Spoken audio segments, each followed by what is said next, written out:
इस अध्याय में परमेश्वर भेजते हैं दो अंतिम गवाहों को कि क्लेश काल के समय में ये पृथ्वी पर बताएं। याद रखिए, प्रेरित यूहन्ना को एक दर्शन दिखाया गया था कि क्लेश काल के इन 7 साल में क्या होने वाला है बताया गया था, और इसी दर्शन में वो देखता है कि परमेश्वर इन दो गवाहों को इस पृथ्वी पर भेजते हैं, यानी क्लेश काल के पहले भाग में। और ये भी याद रखिए कि ये जो समय है, इस समय में यीशु मसीह की कलीसिया को पृथ्वी पर से हटाया गया है रैप्चर की इस घटना के द्वारा, जब कलीसिया को उठा लिया जाएगा कि वो गवाह हो यीशु मसीह के कि यीशु मसीह ही परमेश्वर का पुत्र है, और वो हमें उठा लेंगे। और फिर भी जिस परमेश्वर की हम सेवा करते हैं वो दयालु और प्रेमी परमेश्वर हैं।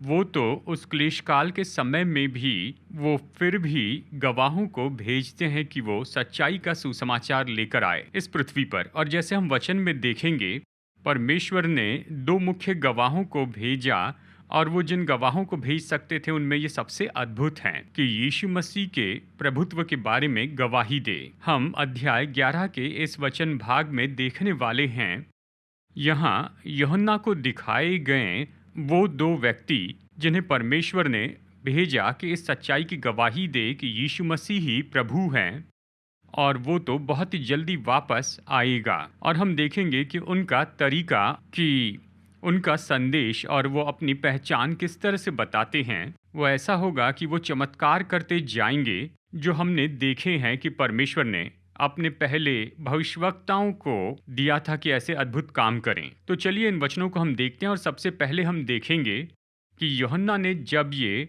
विशेष भविष्यवाणी प्राप्त की तो उसकी परिस्थिति क्या थी, और हम ये बात भी देखेंगे कि वचन क्या कहता है कि इसकी क्या संभावना है या पहचान है, यानी इन दो गवाहों की पहचान क्या है। और हम ये देखेंगे कि जब वो इस पृथ्वी पर होंगे तो उनकी सेवकाई का समय काल क्या होगा। तो चलिए हम शुरू करते हैं अध्याय 11 के पहले 6 वचनों को पढ़ने के द्वारा प्रकाशित वाक्य से, और फिर बाद में अध्ययन में हम वचन 7 से 14 भी पढ़ेंगे। अब देखिए, यहाँ पर प्रेरित यूहन्ना इन वचनों में कहता है, फिर मुझे नापने के लिए एक सरकंडा दिया गया, और किसी ने कहा, उठ, परमेश्वर के मंदिर और वेदी और उसमें उपासना करने वालों को नाप ले, पर मंदिर के बाहर का आंगन छोड़ दे, उसे मत नाप, यानी उसे मत नाप, क्योंकि वह अन्य जातियों को दिया गया है, और वे पवित्र नगर को 42 महीने तक रौंदेंगे, ऐसे कहा।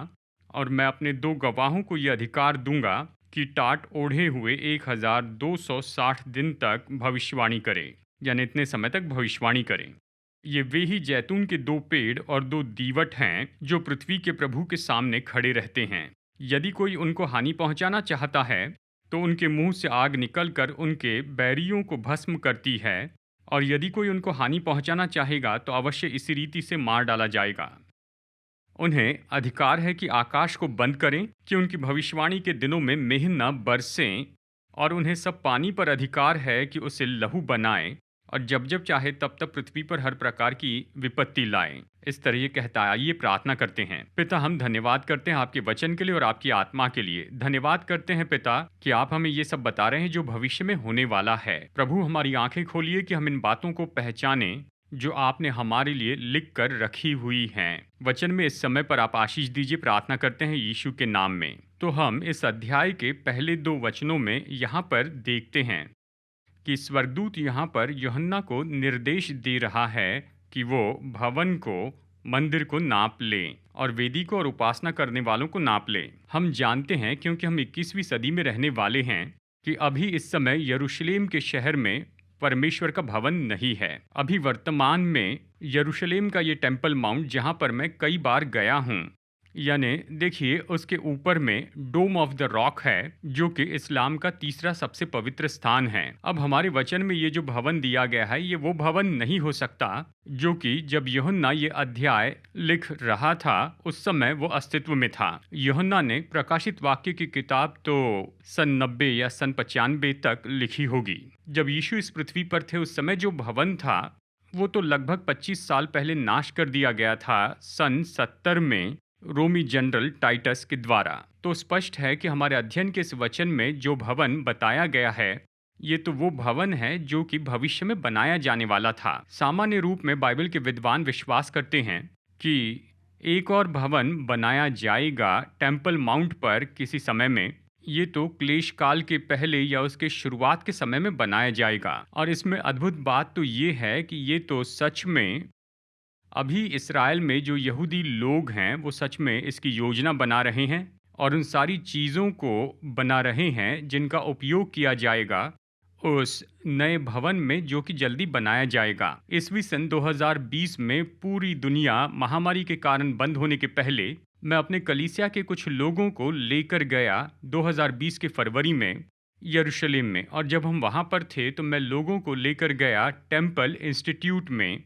ये वो जगह है जहाँ पर वो ये सारी तैयारी कर रहे हैं, वो सारे साधन बना रहे हैं जिनका उपयोग इस भवन में आराधना के लिए किया जाएगा। अगर आप इंटरनेट पर जाकर टाइप करें www.templeinstitute.org पर, तो आप अपनी ही आंखों से देख सकते हैं कि जो योजनाएं बनाई जा रही है उनका विवरण दिया है कि इस अंतिम समय के भवन को बनाएं। अब देखिए ये सच्चाई जो यहाँ पर यूहन्ना को बताई गई है कि जो भवन वहाँ पर है उसे वो नाप ले, ये इस बात को दर्शाता है कि परमेश्वर उस भवन के मालिक होंगे। ये तो बिल्कुल वैसे ही है जब हम नापते हैं उस ज़मीन को जिसे हम खरीदना चाहते हैं, उसे पहले नाप लेते हैं। परमेश्वर उसे इसके आयाम को नापने देते हैं और ये तो एक चिन्ह है कि परमेश्वर उस भवन के मालिक हैं। अब देखिए ये भवन जिसके बारे में यहाँ पर बताया गया है, ये तो तीसरा भवन होगा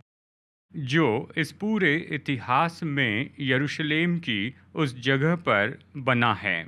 पहला भवन तो सुलेमान ने बनाया था, परमेश्वर की आज्ञा के अनुसार यरूशलेम शहर में बनाया, और वो भवन वो तो यरूशलेम में था और वो 414 साल तक बना रहा। लेकिन फिर जब बेबीलोन के लोगों ने यहूदा को जीत लिया और उन्होंने नाश किया और यहूदा के लोगों को बंदी बना लिया, तो उस समय सुलेमान के भवन को नाश कर दिया। और फिर 70 साल के बाद में यहूदा के जो छुड़ाए गए लोग थे वो इस्राएल में यरूशलेम में वापस आए, तो उन्होंने दूसरा भवन बनाया। और उस समय अगवा था जरुब्बाबिल जो कि गवर्नर था और यहोशू जो याजक था। और ये दूसरा भवन यरूशलेम में रहा कई सदियों तक। यीशु के इस पृथ्वी पर जन्म लेने के बस कुछ साल पहले ही, यानी यीशु के पृथ्वी पर आने के 40 साल पहले, वो दूसरा भवन जो जरुब्बाबिल और यहोशू ने बनाया वो तो बहुत बड़े रिनोवेशन में से होकर गया हेरोदेस के द्वारा। ये तो वो राजा था जो उस समय सिंहासन पर था। हेरोदेस के भवन के बारे में यीशु ने भविष्यवाणी की थी मत्ती अध्याय 24 में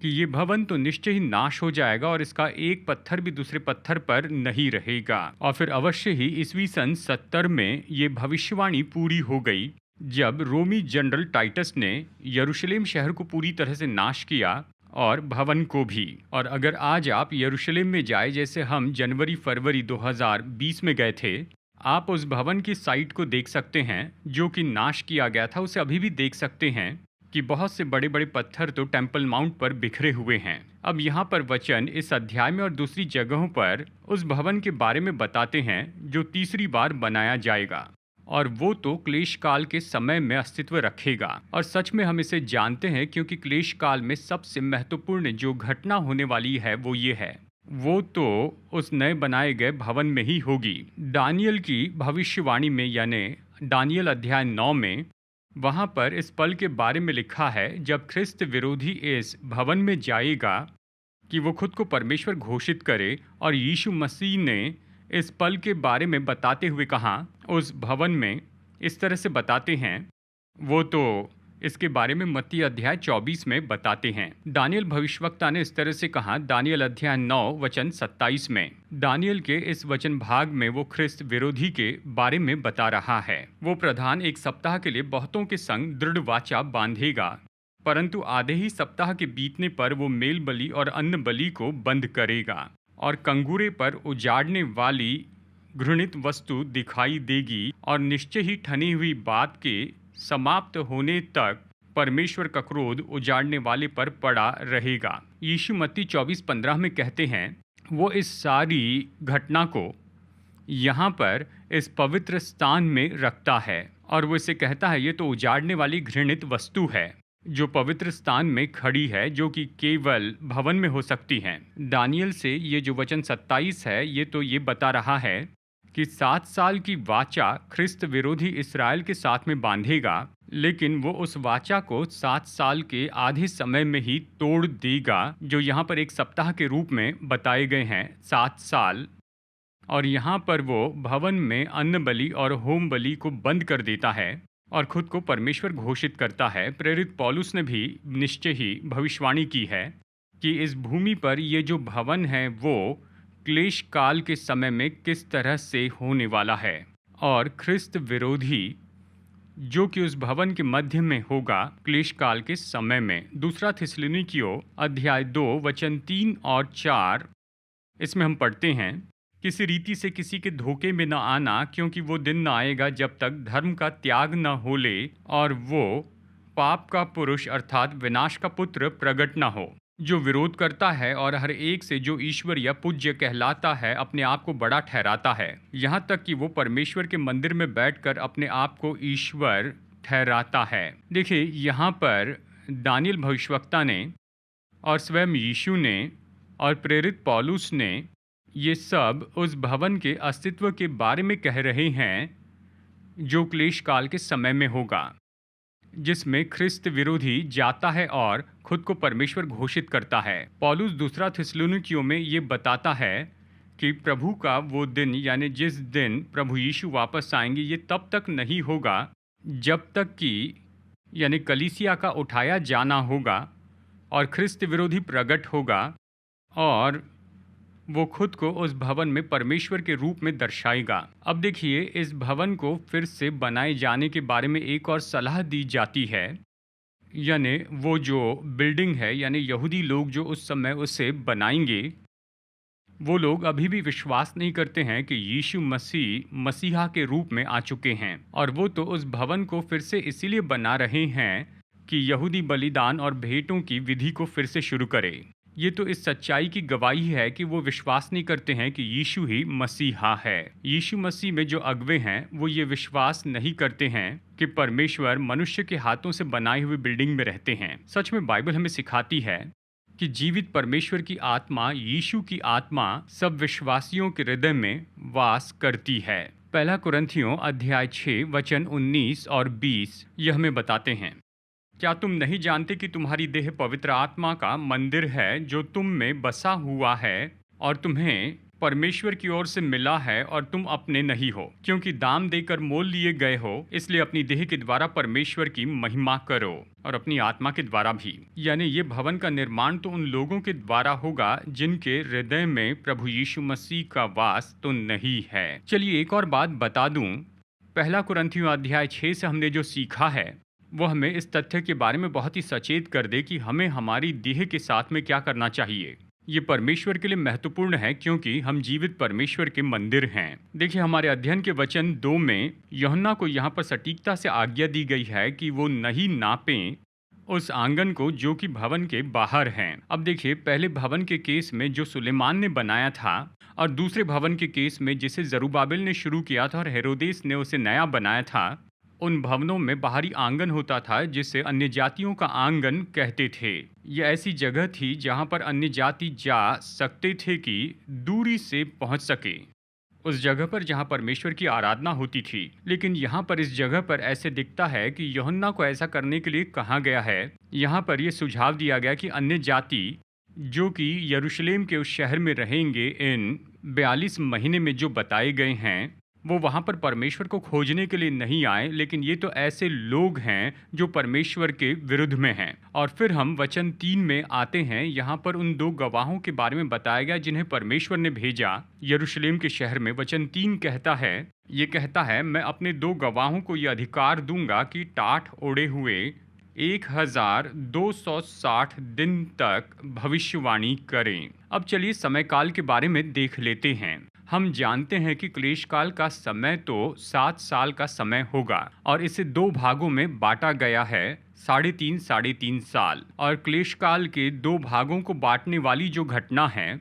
इसे हमने दानियल अध्याय 9 और मत्ती अध्याय 24 में देखा है। यानी वो पल जब ख्रिस्त विरोधी खुद को परमेश्वर घोषित करता है उस भवन में। अब देखिए, प्रकाशित वाक्य की बाकी किताब में हम आगे बढ़ते हैं तो आप निश्चय देख पाएंगे कि जिस समय से ख्रिस्त विरोधी खुद को परमेश्वर घोषित करता है कि परमेश्वर इस पृथ्वी पर जो न्याय लेके आएंगे, उसकी तीव्रता वो तो बहुत ही ज़्यादा बढ़ जाती है। उस क्लेश काल के दूसरे भाग के बारे में हमारे अध्ययन के वचन 2 में बताया गया है।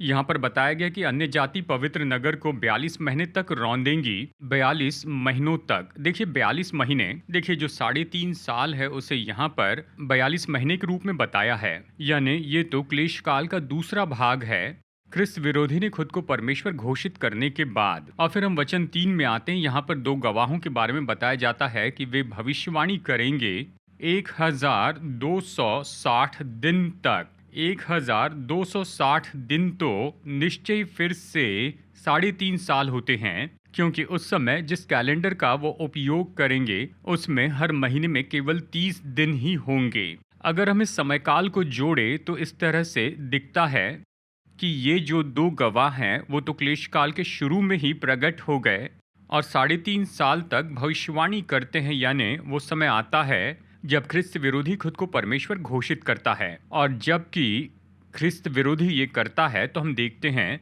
कि अन्य जाति जो है वो यरूशलेम शहर को रौंद देती है। यानी ये तो उस बाकी 3.5 साल में होगा जो कि यहाँ पर बताया गया है। अब देखिए इन 2 गवाहों के बारे में यहाँ वचन 4 में बहुत ही दिलचस्प ऐसा विवरण दिया है। ये वे ही जैतून के 2 पेड़ और 2 दीवट हैं जो पृथ्वी के प्रभु के सामने खड़े रहते हैं। हमने जैतून के पेड़ और दीवट की जो उपमा है उसके बारे में अलग भविष्यवाणी में देखा है, और ये तो जकरिया की भविष्यवाणी है। समय कम होने के कारण हम उसे नहीं देखेंगे, लेकिन देखिए जकरिया अध्याय 4 में प्रभु ये बताते हैं कि जरूबाबेल जो यहूदा के लोगों पर गवर्नर है और यहोशू जो यहूदा के लोगों का महायाजक है। इन शब्दों में अगर आप पुराने नियम की भाषा जानते हैं, यानी जरूबाबेल जो गवर्नर था और यहोशू महायाजक था, ये तो वो 2 लोग हैं जो छुड़ाए हुए यहूदियों को बेबीलोन की बंधुआई से निकाल कर यहूदा के देश में वापस लेकर आए कि उस शहर को फिर से बसाए और उस भवन को फिर से स्थापित करे। सच में देखा जाए तो ये 2 लोग, इन्हें परमेश्वर ने काम दिया था कि वे इस्राएली लोगों को वापस लेकर आए, परमेश्वर के साथ आत्मिक संगति में लेकर आए। जकरिया अध्याय 4 में उनके बारे में बताया गया है, बिल्कुल उसी तरह से जिसे हम अपने वचन में देखते हैं जो 2 गवाहों के संबंध में हैं। उन्हें जैतून के पेड़ के रूप में बताया गया और दीवट के रूप में भी। देखिए उस समय में जैतून के पेड़ से जैतून आते थे और उससे जैतून का तेल बनता था और उसका उपयोग उनकी दीवट में जलाने के लिए होता था। हम जानते हैं कि तंबू में और भवन में भी वो मनोरा जो कि बड़ा स्टैंड था जिस पर 7 दीवट होते थे, उस स्टैंड से वो वहाँ पर पवित्र आत्मा के 7 दृष्टिकोण के बारे में दर्शाने के लिए थे। वो वहाँ थे भवन में, उस तंबू में, लोगों के बीच में। तो यहाँ जरूबाबेल के संदर्भ में जकरिया की भविष्यवाणी में देखिए जरूबाबेल और यहोशुआ ने परमेश्वर की ज्योति को लोगों के बीच में प्रदर्शित किया, और उनका जो जैतून का दृष्टिकोण है वो तो ये है कि निरंतर बहाव हो, पवित्र आत्मा के सामर्थ का बहाव हो, कि परमेश्वर ने जो कहा उसे करने की उन्हें सामर्थ मिले। तो चलिए देखते हैं उस भविष्यवाणी को जो कि जकरिया में है, जो हमने जकरिया 4 से देखी है। हम समझ सकते हैं कि उन 2 गवाहों के बारे में परमेश्वर क्या कहते हैं जिन्हें परमेश्वर ने पृथ्वी पर भेजे क्लेश काल की शुरुआत में ही उन्हें वो निरंतर बहाव दिया गया है उस अभिषेक का, उस तेल का, पवित्र आत्मा के द्वारा, कि वो परमेश्वर के जीवन और सच्चाई को बताते जाएं उस समय के पृथ्वी के लोगों को। और इसलिए उन्हें जैतून के पेड़ और दीवट कहा गया है। जैतून का पेड़ पवित्र आत्मा का निरंतर बहाव है और दीवट तो उस ज्योति को दूसरों तक पहुंचाने वाला है। अब चलिए यहाँ पर कुछ पल के लिए रुकूं कि आपको प्रोत्साहित करूं। जिन बातों के बारे में हम यहाँ कह रहे हैं वो गहरी बातें हैं, ठीक है। प्रकाशित वाक्य की किताब के सच्चाई को पूरी तरह समझने के लिए जरूरी है कि आपके पास वचन का पूरा ज्ञान हो। ये उसका उदाहरण है। प्रकाशित वाक्य को सामान्य रूप में पढ़ने वाला जो वचन 4 को देखेगा कि जैतून का पेड़ और दीवट तो गवाहों के बारे में है और उन्हें पता नहीं इसका क्या अर्थ है। प्रकाशित वाक्य की किताब भरी है ऐसे रेफरेंस और उपमा और कल्पनाओं से, और ये तो निश्चय ही थे पुराने नियम में, पुराने नियम की भविष्यवाणियों में और पुराने नियम के इतिहास में, और वहाँ पर समझाए गए हैं। जो ईमानदार विद्यार्थी है बाइबल के अध्ययन में, और वही तो इन सारे बिंदुओं को जोड़ पाएंगे, वही पूरी समझ प्राप्त करेंगे कि इस बहुमूल्य भविष्यवाणी में क्या कहा गया है। बाइबल शिक्षक के रूप में मेरे जीवन में यही सबसे बड़े आनंद की बात है कि लोगों को इस कनेक्शन को देखने में मदद करूं, क्योंकि ये मानो बाइबल को जीवित कर देती है और ये आपको अद्भुत भरोसा देते हैं यहाँ पर लिखी हुई इन सच्चाइयों के बारे में। तो मैं आपसे विनती करता हूँ कि आप हमारे साथ में बने रहिए, क्योंकि ऐसा समय होता है, ये तो बहुत ही गहरे अध्ययन की बात है, लेकिन ये सच में इस योग्य है कि हम ये समझ प्राप्त करें कि प्रभु प्रकाशित वाक्य की किताब में हमसे क्या कहते हैं। अब देखिए, स्वाभाविक सवाल तो ये उठता है कि इन दो गवाहों को हम किस तरह से पहचान लें कि ये लोग कौन हैं।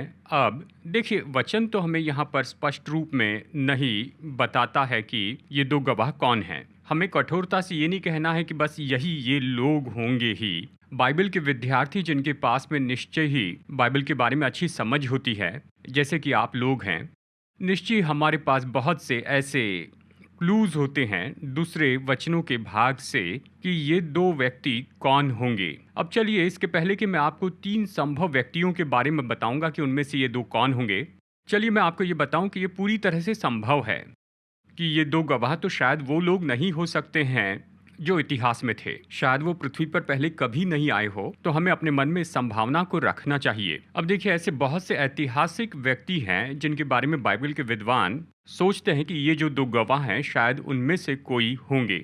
बहुत से लोग इस बात पर सहमत हैं कि भविष्यवक्ता एलिया इन दोनों में से एक होगा। देखिए, ऐसी बहुत सी बातें हैं जो हम भविष्यवक्ता एलिया के बारे में जानते हैं यहाँ दूसरे वचन के संदर्भों से, जो इस विचार को सहयोग देते हैं कि इन दो गवाहों में से एलिया एक होगा। तो देखिए, एलिया के बारे में पहली सच्चाई तो ये है कि दूसरा राजा अध्याय 2 में यह हमें बताता है कि एलिया नहीं मरा। एलिया तो रैप्चर हुआ या ऊपर उठा लिया गया, जबकि वो पैदल चल रहा था एलीशा के साथ, और वो सीधा स्वर्ग में उठा लिया गया शारीरिक मृत्यु का अनुभव किए बिना ही। दूसरी बात, एलिया के बारे में हम जानते हैं कि भविष्यवक्ता मलाकी ने एलिया को पृथ्वी पर बताया है। यीशु मसीह के इस पृथ्वी पर वापस आने के दिनों के पहले ही एलिया आएगा, इस तरह से कहा है। मलाकी अध्याय 4 वचन 5 और 6 ये कहते हैं, ये कहता है, देखो यहोवा के उस बड़े और भयानक दिन के आने से पहले मैं तुम्हारे पास एलिया नबी को भेजूंगा। वो माता पिता के मन को उनके पुत्रों की ओर और पुत्रों के मन को उनके माता पिता की ओर फेरेगा। ऐसा न हो कि मैं आकर पृथ्वी का सत्यानाश करूं। अब एलिया के बारे में तीसरी बात जो हम देखते हैं, जो हमारे अध्ययन के वचन में यहाँ पर इस बात पर जोर देकर बताया गया है, वो ये है कि उनमें योग्यता होगी कि वो आकाश से अग्नि बरसा सके। पुराने नियम में केवल एक ही व्यक्ति था जिसे आकाश से आग बरसाने की सामर्थ्य दी गई थी, वो तो एलिया था, जिसे हम पहला राजा अध्याय 18 में देखते हैं। आप देख सकते हैं कि यहाँ पर ये सच में मजबूत बात होगी कि ये विश्वास करे कि एलिया शायद इन दो गवाहों में से एक होगा। और पुराने नियम से दूसरा व्यक्ति जिसके बारे में कुछ लोग विश्वास करते हैं कि ये दो गवाहों में से एक होगा, वो है हनोक। अब मुख्य कारण ये है कि क्यों लोग ये विश्वास करते हैं कि हनोक इन दो गवाहों में से एक होगा, क्योंकि वो तो पुराने नियम से एक ऐसा व्यक्ति है जिसने शारीरिक मृत्यु का अनुभव नहीं किया। उत्पत्ति हमें हनोक के बारे में बताती है कि वो परमेश्वर के साथ चला और फिर वो न मिला क्योंकि वो तो स्वर्ग में उठा लिया गया। अब ये सच्चाई कि उसने मृत्यु का अनुभव नहीं किया, उसकी शारीरिक मृत्यु नहीं हुई, और इसी के कारण लोग इस तरह से सोचते हैं, क्योंकि इब्रानियों अध्याय 9 वचन 27 हमें इस तरह से बताता है, जैसे मनुष्य के लिए एक बार मरना और उसके बाद न्याय का होना नियुक्त है, दो गवाहों में से एक हनोक होगा। इस विचार के लिए एक और बात होती है जिसे हम यहूदा की पत्री में पढ़ते हैं, वचन 14 और वचन 15 में। यहाँ पर हम पढ़ते हैं, हनोक ने भी जो आदम से 7वीं पीढ़ी में था, इसके विषय में ये भविष्यवाणी की, देखो प्रभु अपने लाखों पवित्रों के साथ आया कि सबका न्याय करे और सब भक्तिहीनों को उनके अभक्ति के सब कामों के विषय में जो उन्होंने भक्तिहीन होकर किए हैं, और उन सब कठोर बातों के विषय में जो भक्तिहीन पापियों ने उसके विरोध में कही हैं, यानी जो बातें कही हैं उनके विरोध में वो उन्हें दोषी ठहराए। अब देखिए, जब यहाँ पर यहूदा लिखता है कि हनोक ने भविष्यवाणी की, ऐसा लगता है, ये ऐसे लगता है कि वो तो संदेश ऐसा ही होगा जो हमारे अध्ययन के वचन में दो गवाह दे रहे थे उस समय जब वो यरूशलेम में होंगे। देखिए, ऐसे अच्छे कारण हैं जिसमें मैं व्यक्तिगत रीति से विश्वास नहीं करता कि हनोक इन दो गवाहों में से एक होगा। सबसे पहले वो तो अन्य जाति था, वो तो अब्राहम के कई सैकड़ों साल पहले जिया था, जिसे परमेश्वर ने यहूदी देश बनाने के पहले उसे बुलाया था। इसीलिए हनोक का इस्राएल के साथ कोई विशेष संबंध नहीं है, ना ही उसके पास कोई खास संदेश है इस्राएल के लिए, जैसे कि यहूदी लोग जो उस क्लेश काल के समय में रहेंगे वो उसे सुनने के लिए जाएं। वो यहूदी लोगों के जीवन में कोई स्थान नहीं रखता है कि यहूदी विचार से लोगों को वो अधिकारी नहीं लगेगा कि उसके विचार को सोचें। अब एक बात तो निश्चय हमें इस बात के बारे में सहमत करती है, ये कि वो कभी मरा नहीं। ये इस बात को बताती है शायद दो गवाहों में से वो एक हो। देखिए, सारे विश्वासी लोग जो विश्वास में आते हैं, जो कि क्लेश काल के समय में उद्धार पाएंगे, वो भी मिलेनियम के समय में प्रवेश करेंगे शारीरिक मृत्यु का अनुभव किए बिना ही। और इतिहास से तीसरा व्यक्ति है, मैं विश्वास करता हूँ कि वो एक मजबूत पात्र है कि वो इन दो गवाहों में से एक हो, और वो है भविष्यवक्ता मूसा। अगर आप याद करें, मत्ती अध्याय 17 से ये वो अध्याय है जहाँ पर यीशु मसीह रूपांतरित हुए अपने महिमामय स्वरूप में आए अपने 3 चेलों के सामने, पतरस, याकूब और यूहन्ना, जो कि लिखने वाला है प्रकाशित वाक्य का। अगर आप मत्ती अध्याय 17 के अध्याय को देखें, वहाँ पर 2 व्यक्ति थे जो रूपांतरण के पहाड़ पर यीशु के साथ रूपांतरित हुए थे, और ये 2 व्यक्ति तो थे मूसा जिसने व्यवस्था दी थी, और एलिया जो कि प्राचीन इस्राएल का सबसे ज़्यादा आदरणीय भविष्यवक्ता था। देखिए, मूसा और एलिया को उनके जीवन काल में सारी सामर्थ दे दी गई थी उनके जीवन काल में, और इस सामर्थ को हम यहाँ पर हमारे अध्ययन के वचन में देखते हैं इन दो गवाहों के बारे में। और अभी हम सोचते हैं कि जो वचन यहूदी लोगों को वहाँ पर दिए गए थे, परमेश्वर का प्रकाशन जो उन्हें दिया गया था, वो तो थे व्यवस्था की किताबें और भविष्यवक्ता की किताबें। व्यवस्था और भविष्यवक्ता की किताबें, यहूदी लोग इन्हीं का आदर करते हैं परमेश्वर की ओर से संदेश के रूप में। वो तो व्यवस्था और भविष्यवक्ताओं का इतना आदर करते हैं, व्यवस्था और भविष्यवक्ताओं का। ये तो उस दृष्टांत में बताया गया जो कि यीशु ने बताया था लाजर के बारे में और धनी मनुष्य के बारे में। देखिए, ये तो लूका अध्याय 16 में है, और इस अध्याय में हम उस घटना के बारे में पढ़ते हैं कि एक कंगाल लाजर था, और वो लाजर उस जगह पर जाता है जिसे अब्राहम की गोद कहा गया है, और उसी समय ये धनी व्यक्ति जो भक्तिपूर्ण व्यक्ति नहीं था, वो भी मर जाता है और उसे अधलोक में ले जाया जाता है। और वो अब्राहम से विनती करता है कि लाजर को पृथ्वी पर वापस भेजो कि वो उस धनी के भाइयों को अधलोक की बातों की चेतावनी दे। उस धनी व्यक्ति से कहा गया कि लाजर को वापस भेज नहीं सकते हैं, और उसके भाइयों के पास मूसा की व्यवस्था और भविष्यवक्ताओं की किताबें हैं कि वो पश्चाताप कर सके। ये तो यीशु का तरीका है कि वो इस बात पर जोर देकर बताए कि यहूदी लोगों को मूसा के द्वारा व्यवस्था दी गई थी और सब भविष्यवक्ताओं के द्वारा भविष्यवाणी का वचन दिया गया, और खास करके ये एलिया को दर्शाता है कि परमेश्वर की ओर से वो उन्हें ये सब कुछ बताने के लिए आया है कि वो पश्चाताप करे और वो मसीहा को स्वीकार कर ले। तो मूसा और एलिया ये तो निश्चय ही वो दो अच्छे लोग हैं कि अंतिम समय में इस क्लेश काल में वो उन लोगों को चेतावनी दे सके कि उन्हें जागने की ज़रूरत है और वो देखे कि यीशु मसीह सच में कौन है, उनका मसीहा है। अब देखिए, हम यहाँ पर वचन 5 और 6 में देखते हैं कि उनकी सेवकाई किस तरह की थी। और वो तो भविष्यवाणी कर रहे थे कि यीशु मसीह बहुत ही जल्दी इस पृथ्वी पर वापस आने वाले हैं और ज़रूरी है कि लोग अपने पापों से पश्चाताप कर ले और वो यीशु मसीह के पास आए। अब ये विवरण कि उन्हें जैतून के पेड़ और दीवट के रूप में बताया है, ये तो उनकी सेवकाई के बारे में बताते हैं कि वो तो यीशु की सच्चाई बताते हैं और इन्होंने बिल्कुल वैसा ही किया जो कि प्रेरितों ने किया हुआ था इस पृथ्वी पर सुसमाचार फैलाने की अपनी सेवकाई में। और वो ये है कि उन्होंने चमत्कार किए, जो भी वो प्रचार करते उसके साथ चमत्कार करते, और बाइबल में चमत्कारों के बारे में बताया है। इनका तो हमेशा एक मुख्य उद्देश्य होता है।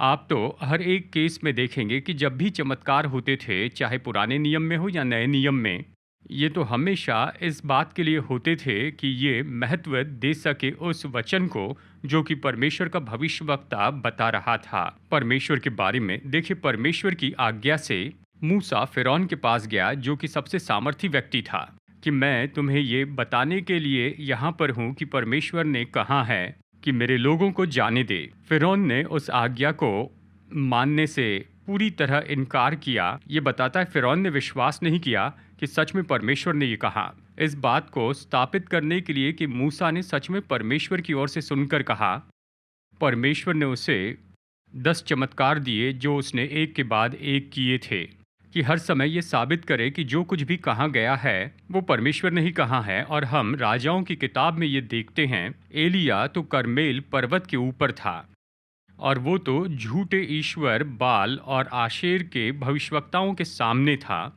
और वो ये बात स्थापित करने के लिए था कि यहूदियों का सर्वशक्तिमान परमेश्वर वही सच्चा जीवित परमेश्वर है। इस बात को साबित करने के लिए उसने आकाश से आग बरसाई और उस वक्त उसने वहां पर वेदी पर पूरा पानी भर दिया ताकि आग लगने की कोई गुंजाइश ना हो। लेकिन फिर भी आकाश की आग ने सारे बलिदान को भस्म किया। जब हम नए नियम में आते हैं तो उन चमत्कारों को देखते हैं जो यीशु मसीह ने किए। ये हमेशा उसके कहे वचनों के अनुसार होते थे, और प्रेरितों ने भी जो चमत्कार किए उसमें भी यही बात थी। तो देखिए, यहाँ पर हमारे अध्ययन वचन में हम यहाँ पर देखते हैं कि ये दो मनुष्य यानी ये दो गवाह भविष्यवाणी कर रहे थे। उन्हें चमत्कार करने की योग्यता दी गई थी। तो किसी भी तरीके से अगर कोई उन्हें हानि पहुंचाना चाहता है, उन्हें भस्म कर दे। देखिए, वचन 5 कहता है कि अगर कोई उन्हें हानि पहुंचाना चाहता तो उनके मुंह से आग निकलती और उनके शत्रुओं को नाश कर देती, और अगर कोई उनकी हानि पहुंचाना चाहता वो इसी तरह भस्म होता। तो यहाँ पर ये जानना है, उन्हें दिया गया, जैसे हमने वचन 3 में देखा है, उन्हें सेवकाई दी गई कि वो भविष्यवाणी करे शुरू के 3.5 साल में। तो हम देखते हैं कि पहले 3.5 साल में वो तो बिल्कुल अटल बने हैं, उन्हें किसी तरह से रोका नहीं जा सकता था, क्योंकि ये परमेश्वर की इच्छा थी कि जो संदेश उन्हें दिया गया है वो लोगों तक पहुंचाए, चाहे उस पर वो विश्वास करे या नहीं। और ये तो निश्चय आपके लिए और मेरे लिए प्रोत्साहन की बात है, एक तरह से, कि हमें संदेश दिया गया है कि हम वो संदेश संसार को दे। परमेश्वर के पास आपके जीवन के लिए योजना है कि आप वो संदेश दे, और जबकि आप उस संदेश को देने की क्रिया में हैं और एक तरह से आप भी अटल हो जाते हैं, क्योंकि परमेश्वर का वचन ऐसे व्यर्थ नहीं होता है। अब देखिए, वचन 6 कहता है कि उनके पास और भी सामर्थ है कि वो वर्षा को पृथ्वी पर आने से रोके, और उनके पास पानी पर सामर्थ्य कि उसे लहू बना दे, और हर तरह की मरी को इस पृथ्वी पर लाने की सामर्थ्य बिल्कुल मूसा के जैसे, यानी मूसा में भी ऐसी ही सामर्थ्य जब वो फिरौन के सामने गया। अब देखिए, वचन 7 से 10 में हम उनकी सेवकाई के अंत के बारे में देखते हैं। ये तो शुरू में बिल्कुल दुखद घटना के जैसे दिखाई देती है। यहाँ हम पढ़ते हैं वचन 7 से आगे, जब वे अपनी गवाही दे चुकेंगे तो वो पशु जो अथाह कुंड में से निकलेगा उनसे लड़कर उन्हें जीतेगा और उन्हें मार डालेगा। उनके शव उस बड़े नगर के चौक में पड़े रहेंगे जो आत्मिक रूप से सदोम और मिस्र कहलाता है, जहां उनका प्रभु भी क्रूस पर चढ़ाया गया था। सब लोगों और कुलों और भाषाओं और जातियों के लोग उनके शवों को 3.5 दिन तक देखते रहेंगे और उनके शवों को कब्र में रखने न देंगे। पृथ्वी पर रहने वाले उनके मरने से आनंदित और मगन होंगे, यानी वो मगन होंगे और एक दूसरे के पास भेंट भेजेंगे, क्योंकि इन दोनों भविष्यवक्ताओं ने पृथ्वी के रहने वालों को सताया था। हम यहाँ पर देखते हैं वचन 7 में कि एक पशु के बारे में बताया गया है जो कि अथाह कुंड से बाहर निकला है। ये वही है जो आखिरकार 2 गवाहों को मारता है। ये ख्रिस्त विरोधी के बारे में बताता है। यानी देखिए, जो सेवकाई का समय उन 2 गवाहों के लिए निश्चित किया गया था, उसके बाद तो परमेश्वर ये अनुमति देंगे कि उनकी जान ख्रिस्त विरोधी ले ले। वचन 8 बताता है कि उनके जो शव है वो तो उस महान नगर के चौक पर, सड़कों पर पड़े रहेंगे, जिसे आत्मिक रूप में सदोम और मिस्र कहते हैं, जहां पर हमारा प्रभु क्रूस पर चढ़ाया गया। ये महान नगर जिसके बारे में यहाँ बताया गया, ये और कुछ नहीं पर यरूशलेम है। और हम ये जानते हैं क्योंकि ये इस तरह से बताता है कि ये वो असली जगह जहां पर प्रभु क्रूस पर चढ़ाए गए थे। लेकिन देखिए, यहाँ पर आत्मिक रूप से बताया गया है सदोम और मिस्र के रूप में। ये तो ऐसी दोनों जगह हैं, पूरी बाइबल में ये तो सबसे बुरे पाप की जगह के बारे में जाने जाते हैं। और ये तो निश्चय उस बात को दर्शाना है जो हम आधुनिक दिनों में देखते हैं कि जो शत्रु है वो तो यरूशलेम शहर पर नजर लगाए हैं कि उसे ऐसी जगह पर लेकर आए जहां पर केवल अनैतिकता हो और आत्मिक धोखा हो, क्योंकि शत्रु तो ये जानता है कि निश्चय ये तो परमेश्वर की राजधानी है। हम केवल आत्मिक दशा के बारे में कल्पना कर सकते हैं कि यरूशलेम क्या होगा। जैसे हम क्लेश काल के बिल्कुल बीच में पहुंचते हैं और इसी समय इन 2 गवाहों की मृत्यु होती है। इस समय तक ख्रिस्त विरोधी भवन में चला जाएगा, खुद को परमेश्वर घोषित करेगा और इस तरह से खुद को साबित करेगा इन 2 गवाहों पर जय पाने के द्वारा, जो कि 3.5 साल तक वहां पर थे। वचन 9 हमें ये बताता है कि पूरी दुनिया इससे खुश हो जाएगी, क्योंकि पूरा संसार उत्सव मनाएगा इन 2 गवाहों की मृत्यु का, क्योंकि 3.5 दिनों तक उनकी देहों को वहां सड़कों पर रखा जाएगा कि यरूशलेम की सड़कों पर वो सड़ती जाएं, जबकि वो इन 2 गवाहों की मृत्यु का उत्सव मनाएंगे। अब देखिए, ये तो ऐसी सच्चाई है जिसके बारे में हम पढ़ते हैं नीति वचन 29-27 में, जो कहता है, धर्मी लोग कुटिल मनुष्य से घृणा करते हैं और दुष्ट जन भी सीधी चाल करने वाले से घृणा करते हैं। ये तो दुष्ट लोगों के लिए घृणित बात है जो परमेश्वर से नफरत करते हैं और यीशु मसीह का वो इनकार करते हैं। वो इन 2 गवाहों को घृणित चीज या फिर पृथ्वी पर श्राप के रूप में देखेंगे और इसलिए वो इस तरह की मनोदशा में होंगे कि इन दोनों की मृत्यु का वो आनंद मनाएं। लेकिन इन 2 गवाहों की मृत्यु तो इस कहानी का अंत नहीं है। वचन 11 से 14 में हम पढ़ते हैं, वचन 11, परंतु 3.5 दिन के बाद परमेश्वर की ओर से जीवन का श्वास उनमें बैठ गया और वे अपने पांवों के बल खड़े हो गए और उनके देखने वालों पर बड़ा भय छा गया। तब उन्हें स्वर्ग से एक बड़ा शब्द सुनाई दिया, यहाँ ऊपर आओ। ये सुन वे बादल पर सवार होकर अपने बैरियों के देखते देखते स्वर्ग पर चढ़ गए। फिर उसी घड़ी एक बड़ा भूकंप हुआ और नगर का 10वां भाग गिर पड़ा और उस भूकंप में 7,000 मनुष्य मर गए और शेष डर गए और स्वर्ग के परमेश्वर की महिमा की। दूसरी विपत्ति बीत चुकी, तीसरी विपत्ति शीघ्र आने वाली है। अब देखिए, ऐसी कुछ बातें हैं जो इस विवरण से हम यहाँ पर ले सकते हैं कि कैसे ये 2 गवाह पहले मारे गए और फिर वो जीवित हो गए। अब सबसे पहली बात जो यहाँ पर हमें बताई गई है कि पूरी दुनिया ने, पूरे संसार ने उनके शवों को वहाँ पर सड़कों पर देखा और फिर उसके बाद में उन्होंने उनका पुनरुत्थान भी देखा।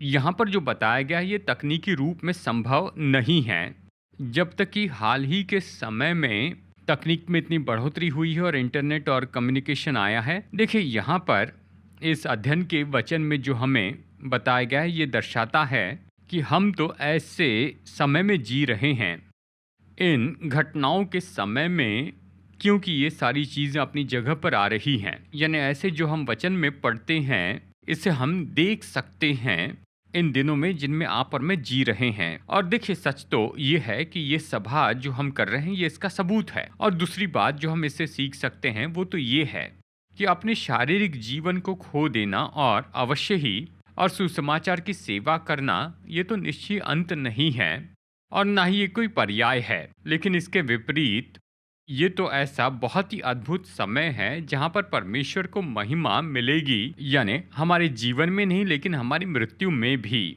हम देखते हैं वचन 11 से 14 में, ये तो बहुत ही स्पष्ट रूप में परछाई है इसी रैप्चर के बारे में, जिसका हम अनुभव करेंगे जब प्रभु हमें अपने पास में बुलाते हैं। परमेश्वर की ओर से जीवन का श्वास इन शवों में, इन मनुष्यों में फूंका जाएगा और ये फिर से जीवित हो जाएंगे और स्वर्ग से एक आवाज आएगी कि यहाँ ऊपर आओ।